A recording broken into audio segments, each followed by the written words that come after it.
Some mornings start small. Loose paper, a cafe table, marks that didn't need to become anything, or a single idea that reframes something I'd been carrying long after burnout. I didn't fully get it at the time, but it followed me throughout the day, through a walk, through the rain, and through a crackling sound overhead. The next day I returned to making, away from the screen, back to the hand, letting a familiar process guide the work. Some designs are allowed to stay in motion, not fixed, not final, shaped slowly by time and attention.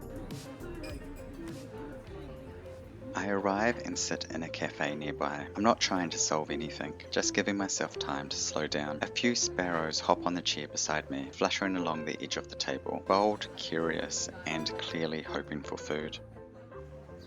I spread out some loose pages and start doodling. I didn't come here to design a logo, but there is a shape sitting with me, a familiar curve. The letter C had been hovering in my mind for a while. What I'm really interested in is the feeling it carries. I let the hand move, mark making without pressure. This isn't about landing on the final form, just letting a few ideas arrive on the page. Nothing fixed, nothing final.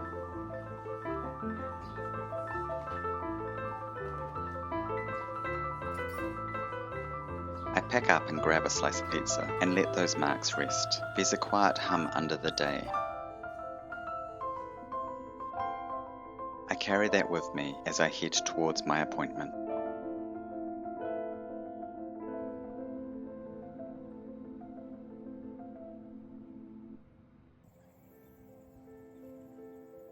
My homeopath described burnout as a lightning strike, a huge shock followed by lingering sparks that keep firing long after the impact. Not the strike itself, but what comes after. Later, walking under high voltage power lines in the rain, I heard it, that faint crackling sound, small discharges breaking away from the main current. The metaphor left my head and showed up in the world. After burnout, I'd felt some of those aftershocks, tightness in the chest, a nervous beat, energy without a clear cause.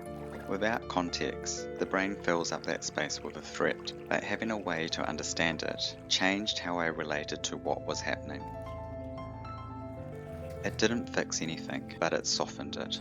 And that feels like where I am now, not in the strike, but learning how to live with what comes after. Less about defining something once, more about letting it evolve.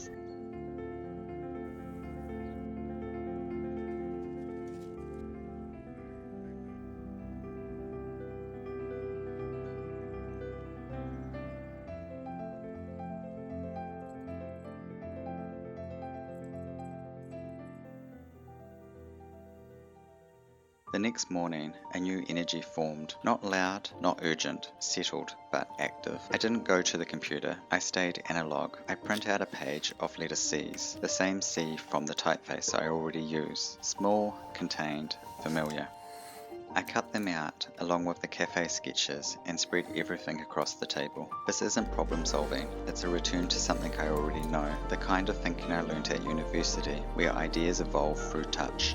Using a vivid, I draw flowers inside the sea. No planning, no polishing, just letting the hand move. Flower forms creep in naturally, not as decoration, but as a way to carry the garden forward. Then I lay down paint, cover what isn't marked, and wipe it back. The shape appears through subtraction, not precision.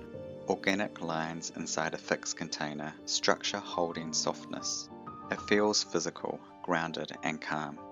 This way of working pulls me out of refinement and back into touch.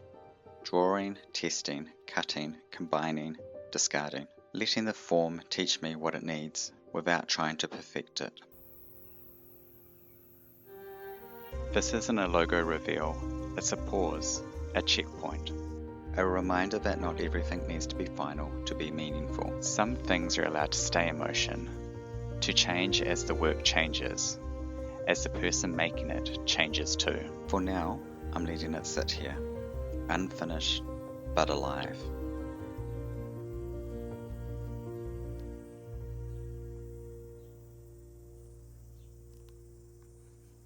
If this slow practice resonates, feel free to follow along. I'm quietly rebuilding my creative flow, one small moment at a time.